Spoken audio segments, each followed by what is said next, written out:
అడుగుతారు ఇనరా మళ్ళా అదే చెప్తున్నా అధ్యక్ష నేను చెప్తాను వైట్ పేపర్లో ఇలా చాలా గొప్పగా ఈ ప్రభుత్వమే స్పష్టంగా చెప్పింది అధ్యక్ష. ఏం చెప్పింది అధ్యక్ష? మాకు ప్రజలు 11 సార్లు అవకాశం ఇస్తే 50 ఏళ్ళ అవకాశం ఇస్తే మేము ఇయ్యగలిగింది 2014 నాటికి 6 గంటల కరెంటు మాత్రమే.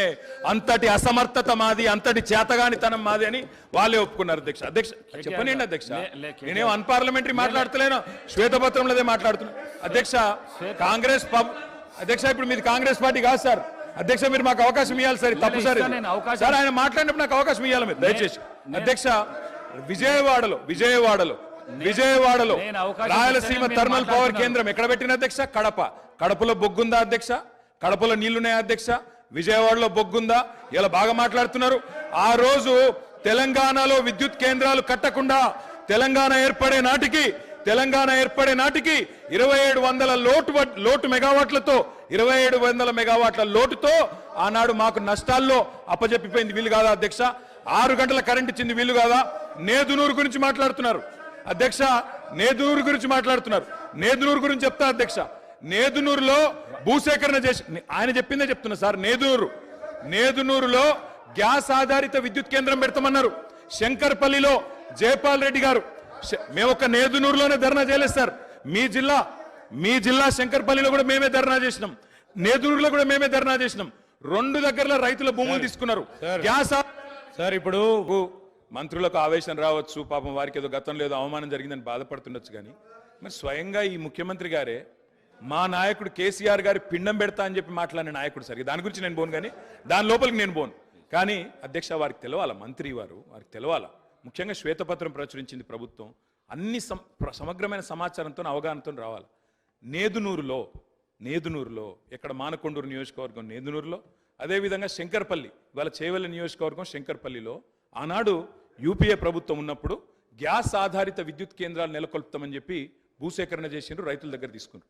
మేము టీఆర్ఎస్ పార్టీగా ఆనాడు ఒక దగ్గర ధర్నా చేయలే, ఒక వ్యక్తికి వ్యతిరేకంగా ధర్నా చేయలే. కేంద్ర ప్రభుత్వమే తీసుకున్న నిర్ణయాన్ని గ్యాస్ ఆధారిత విద్యుత్ కేంద్రాలు ఎందుకు పెడతలేరు? బొగ్గు లేని విజయవాడలో ఎందుకు పెడతారు?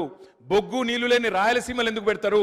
మా కాడ ఎందుకు పెట్టరు అని ఆనాడు తెలంగాణ ప్రయోజనాల కోసం తప్పకుండా తెలంగాణ బిడ్డలుగా తెలంగాణ రాష్ట్రాన్ని సాధించిన పార్టీగా గట్టి కొట్లాడినాం అధ్యక్ష. నేను ఒకటే అడుగుతా ఉన్నా, గౌరవ మంత్రి గారికి అవగాహన ఉండాలా. ఈ దేశంలో ఎక్కడన్నా గ్యాస్ ఆధారిత విద్యుత్ కేంద్రం సఫలమైందా? నేదునూరులో గ్యాస్ అలొకేషన్ అయ్యిందా? ఏదో అక్కడ హాట్ స్పాట్స్ గా భూములు తెచ్చిండ్రు, ఏదో క్లియరెన్స్ అన్నారు, పారేసిపోయిండ్రు తప్ప ఆనాడు యూపీఏలో జయపాల్ రెడ్డి గారు స్వయంగా పెట్రోలియం శాఖ మంత్రిగా ఉండే గ్యాస్ అలొకేషన్ చేయలే. గ్యాస్ అలొకేషన్ చేయలేదు కాబట్టే ఆ 2 ప్రాజెక్టులు టేకాఫ్ కాలేదు. నేను మంత్రి గారిని కోరుతా ఉన్నా, ఇప్పుడు టేకప్ చేయండి, ప్రభుత్వం మీది. నేదునూరులో పెట్టండి, శంకర్పల్లిలో పెట్టండి, తప్పకుండా పెట్టి ఇప్పుడు హామీ ఇవ్వాలా. ప్రభుత్వం కమిట్మెంట్ ఇవ్వాలా. గౌరవ డిప్యూటీ సీఎం గారు హామీ ఇస్తారని చెప్పి కూడా నేను నమ్ముతా ఉన్నా. ఇంకొక మాట కూడా అధ్యక్ష, ఇవాళ ముఖ్యమంత్రి గారు చాలా మాటలు మాట్లాడినారు. ఒక మాట మాత్రం నేను చెప్తా అధ్యక్ష. ఇవాళ నోటికొచ్చినట్టు అక్బరుద్దీన్ ఓవైసీ గారు మాట్లాడుతుంటే వారిని అవమానిస్తారు, ఇక్కడ మేము మాట్లాడితే మమ్మల్ని అవమానిస్తారు సార్. సార్ ఒక నిమిషం అండి, నేను అంశంలోకి పోను. ముఖ్యమంత్రి గారు మాట్లాడిన దానికి క్లారిఫికేషన్ ఇచ్చే ప్రయత్నమే తప్ప నేను దయచేసి ఇతర అంశాల్లోకి పోను. కానీ మీరు దండం పెడితే జర మైక్ కట్ చేయకుండా. అధ్యక్ష, ఇప్పుడు గౌరవనీయులు ముఖ్యమంత్రి గారు సిద్దిపేట, గజ్వేల్, ఓల్డ్ సిటీ మీద ప్రజల మీద తన అక్కసును వెలగుచ్చే ప్రయత్నం చేసినారు.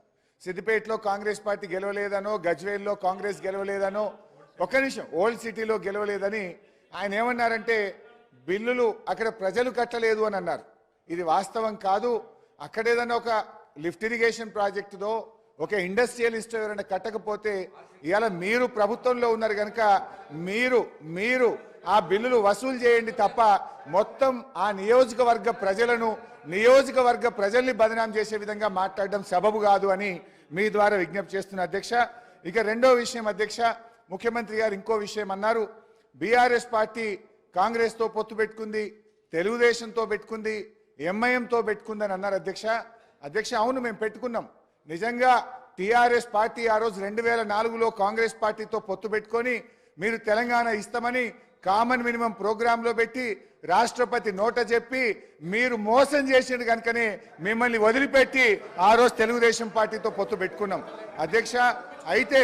అయితే ఇవాళ మేము తెలుగుదేశంతో పెట్టుకున్నా, కాంగ్రెస్తో పెట్టుకున్నా, ఎవరితో పెట్టుకున్నా మొత్తం ఈ రాష్ట్ర దేశ రాజకీయ వ్యవస్థను ఒప్పించి మెప్పించి తెలంగాణ సాధనలో భాగంగా చేసినాం. ఇవాళ మేము సక్సెస్ అయినాం. మా ప్రయత్నం వల్లనే ఇవాళ తెలంగాణ వచ్చింది. లేకపోతే ఆ రోజు తెలుగుదేశం తెలంగాణకు జై తెలంగాణ అంటేనే పెట్టుకుంటామన్నాం. మాకు సీట్లు ఓట్ల కంటే కూడా రాజకీయ వ్యవస్థను ఒప్పించాలి, మెప్పించాలి, ఈ రాష్ట్రాన్ని సాధించాలని ఒక వ్యూహాత్మక భాగంలో మేము చేసినాం. ఇవాళ విజయం సాధించినాం. ఇవాళ రాష్ట్రాన్ని మేము సాధించడం అనేటువంటి విషయాన్ని ముఖ్యమంత్రి గారు గుర్తుపెట్టుకోవాలి. ముఖ్యమంత్రి గారు ఆయన వ్యక్తిగతంగా పదవుల కోసం ఆయన పార్టీలు మారింది తప్ప మేము ఇతర రాజకీయ పార్టీలతో పొత్తు పెట్టుకుంటే తెలంగాణ కోసం మేము పెట్టుకున్నాం అధ్యక్ష. జూబ్లీ హిల్స్ ఎమ్మెల్యే గారిని కూడా last 1 minute Jubilee hills MLA గారిని కూడా ఇవాళ అవమానపరిచినారు. జూబ్లీ హిల్స్ ప్రజలు, విజ్ఞులైనటువంటి ప్రజలు మా ఎమ్మెల్యే గోపీనాథ్ గారిని గెలిపిస్తే ఏదో ఎంఐఎం పోటీలో పెట్టడం వల్ల ఆయన గెలిచిండని జూబ్లీ హిల్స్ ప్రజల్ని అవమానపరిచే విధంగా. आप जब नहीं गए थे अब क्यों गए बोल के, ये कैसी बात है साहब ये? और सर एवरी देखिए साहब, सर जमहूरियत का कोई ठेकेदार नहीं है, जमहूरियत सबकी है और जमहूरियत में हमको इलेक्शन लड़ने का इख्तियार है। और बार बार आप हमको बीजेपी की बी टीम बोल के पुकारते रहे। हम बीजेपी की नहीं, हम बीजेपी की बी टीम नहीं है सर हम मर जाएंगे, जंगलों का रुख कर लेंगे, ये सांपों और बिच्छुओं को इन हथेली पे दूध पिला लेंगे, जंगलों का रुख कर लेंगे, मगर कभी बाबरी मस्जिद को शहीद करने वाले और मुसलमानों के खून से होली खेलने वालों के करीब नहीं जाएंगे। हम मरते मर जाएंगे मगर कभी बीजेपी के साथ जाने वालों में से नहीं है। और हम सिर्फ मुसलमानों के हक के लिए लड़ते हैं। चीफ मिनिस्टर साहब ने कहा कि किसी दिन बहस कर लेंगे, मजलिस कहां गई? चलिए मैं चैलेंज को कबूल करता हूं और आपको चैलेंज देता हूं, आज ही बहस कर लेंगे। मजलिस कहां गई, किधर गई, किसके साथ रही? कबूल है तो आ जाओ, आज उस पर बहस कर लेंगे, हम तैयार हैं। ये बातें सर कि आप वहां क्यों गए, यहां क्यों गए, इधर क्यों लड़े? अरे हमको इख्तियार है लड़ने का, हम लड़ेंगे सर, हम लड़ सकते हैं जहां भी हमारे को लड़ना। ఇది పద్ధతే సార్? అదే విధంగా స్పీకర్ సార్ ఇన్ని విషయాలు మాట్లాడినప్పుడు అక్బరుద్దీన్ ఓవైసీ గారు, అంతకంటే ముందు జగదీశ్వర్ రెడ్డి గారు మాట్లాడుతూ రాష్ట్రంలో ఎక్కడైనా విద్యుత్ కోతలు ఉన్నాయా, ఏ రైతులైనా రోడ్డు మీదకి వచ్చి ధర్నా చేసిండ్రా, ఏ రైతులైనా విద్యుత్ రావడం లేదని అడిగినరా అని చెప్పి మాజీ మంత్రి జగదీశ్వర్ రెడ్డి గారు మాట్లాడినరు. వారి సమాచారం కోసం నేను చెప్తున్నా స్పీకర్ సార్, కామారెడ్డి ఎక్కడి నుంచి అయితే కేసీఆర్ గారు గెలవాలని వెళ్ళిపోయి ఎన్నికల్లో పోటీ చేసిండో ఆ కామారెడ్డిలో సెప్టెంబర్ 1 తారీఖు నాడు కరెంటు సబ్ స్టేషన్లో ముట్టడి చేసి మొత్తం రైతులు ధర్నా చేసి రోడ్లెక్కి కామారెడ్డిలో నిరసన తెలిపినరు.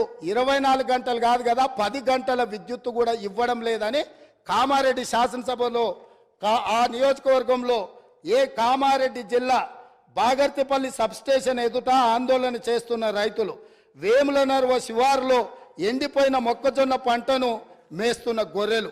ఇది సమాచారం అధ్యక్ష. ఒకవేళ కామారెడ్డి కేసీఆర్ ఇలాకా కాబట్టి నాకు సంబంధం లేదని మాజీ విద్యుత్ శాఖ మంత్రి గారు మాట్లాడొచ్చు. ఇక్కడ సూర్యాపేట జిల్లా నేరేడుచెర్ల దగ్గర రాస్తారోకో చేస్తున్నారు. నేరేడుచెర్ల గరిడేపల్లిలో వారి సొంత జిల్లా రైతులు రోడ్డెక్కి రాస్తారోకో చేసిన వివరాలు అధ్యక్ష. అదేవిధంగా గరిడేపల్లి కల్మల చెరువు సబ్ స్టేషన్ను ముట్టడి చేసి రైతులు ధర్నా చేస్తున్నారు అధ్యక్ష. అదేవిధంగా మేళ్ల చెరువు అక్టోబర్ 15 నాడు సూర్యాపేట జిల్లా మేళ్ల చెరువులో రైతులు నిరసన బాట పట్టారు అధ్యక్ష. అదేవిధంగా కరెంటు సమస్యలతో గద్వాల్లో 24 గంటల కరెంటు రావట్లేదని సబ్ స్టేషన్ని ముట్టడి చేసిన వివరాలు అధ్యక్ష. అదేవిధంగా అధ్యక్ష, కరెంటు కోతల వల్ల కన్న కొడుకు చచ్చిపోతే కరెంటు కోతతో కొడుకు, కడుపు కోతతో తల్లి బలి. కరెంటు సరైన సమయంలో ఇవ్వకపోవడం వల్ల కొడుకు చనిపోతే ఆ దుఃఖాన్ని భరించలేక కొడుకు శవాన్ని కూడా దాన సంస్కారాలు చేయకముందే ఆ తల్లి కొడుకు పేరు కొమరయ్య, తల్లి పేరు ముత్తవ్వ.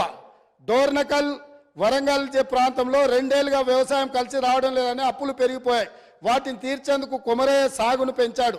కానీ విద్యుత్తు రాకపోవడం వల్ల కొమరయ్య అనే రైతు చచ్చిపోతే ఆ దుఃఖాన్ని తట్టుకోలేక గుండె బగిలి కన్న తల్లి ముత్తవ్వ కూడా చనిపోయింది అధ్యక్ష. ఇదే కాదు అధ్యక్ష, ఇంత ప్రోగ్రెస్ రిపోర్ట్ చదివిండు కదా మా మిత్రుడు. నేను అడగదలుచుకున్నా, ఎందుకంటే వారు చాలా సీనియర్ సభ్యులు, వారు అన్ని విషయాలను వారు సభ ముందుకు తెస్తే నిజంగా మేము అప్రిషియేట్ చేస్తాం అధ్యక్ష. మేము వైట్ పేపర్ పెట్టింది దేనికోసం అధ్యక్ష? వాస్తవాలను ప్రజల ముందుకు తీసుకెళ్లి వాళ్ళ సలహాలు సూచనలు తీసుకొని ఒక మంచి పరిపాలన ఇవ్వాలని మేము చర్చ చేసినాం అధ్యక్ష. ఇంత చర్చ జరిగినా అక్బరుద్దీన్ ఓవైసీ గారు శ్రీశైలం ఎడవగట్టు కాల్వ 1988-89లో ఆనాటి కాంగ్రెస్ ప్రభుత్వం 89లో ప్రారంభించింది, 2001లో పూర్తయింది.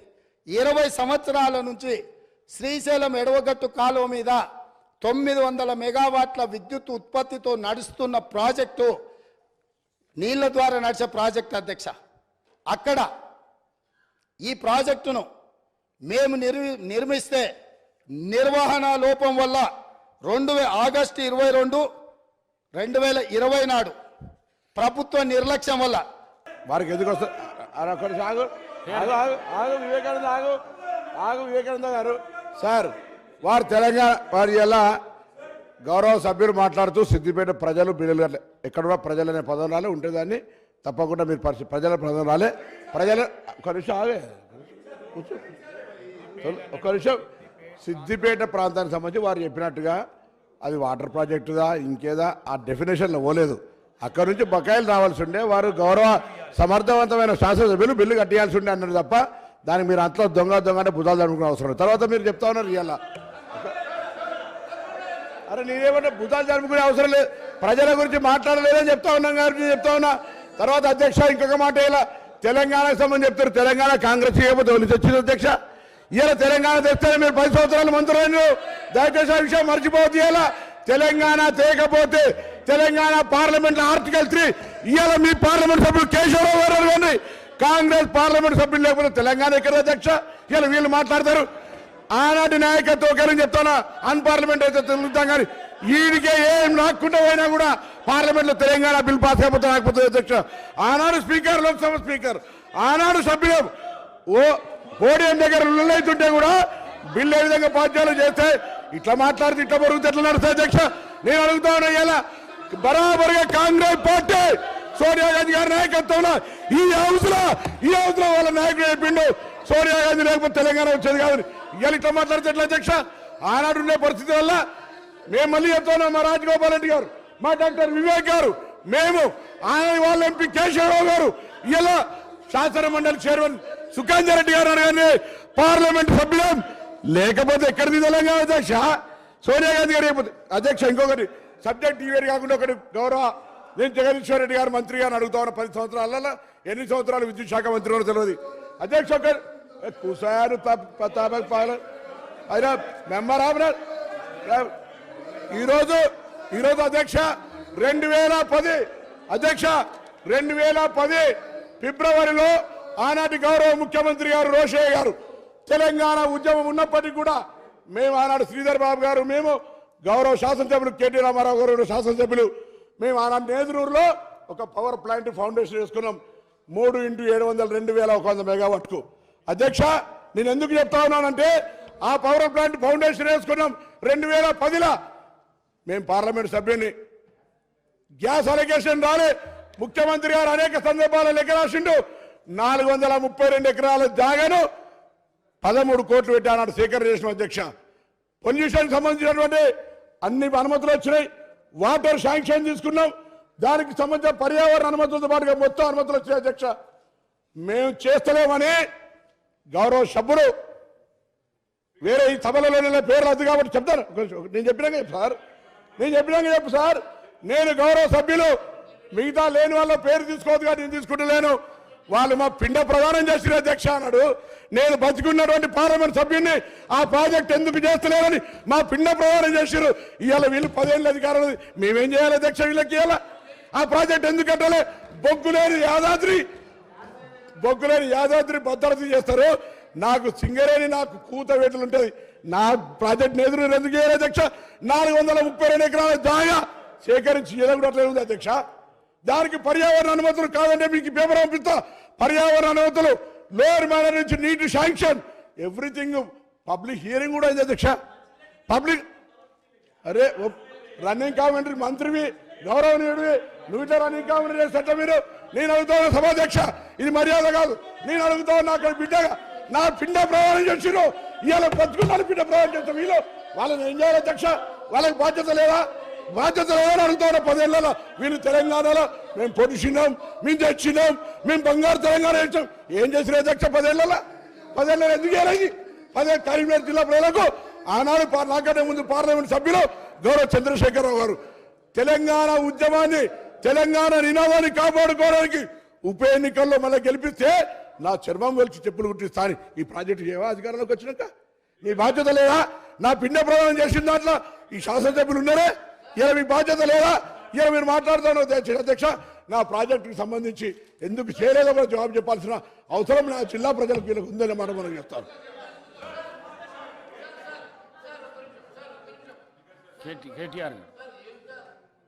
సార్ 50 సంవత్సరాల member, senior member. It's a high time why we have to stand up.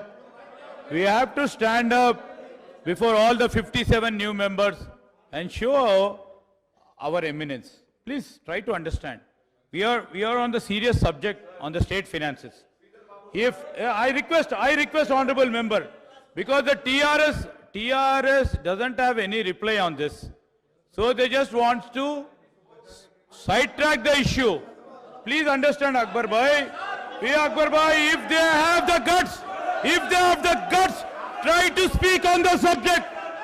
If you have any subject, try to speak on this subject. Don't try to sidetrack the subject, sir. Sir, if there are any unparliamentary words, either on our treasury benches side or in their side, try to remove or expunge from the record, sir. I request honorable member Akbaruddin Saab to conclude on the subject. My request to him, sir. Please. Because anyway, TRS is not interested to discuss on this subject. They are running away from this subject and they are trying to instigate the members, sir. Try to understand, sir.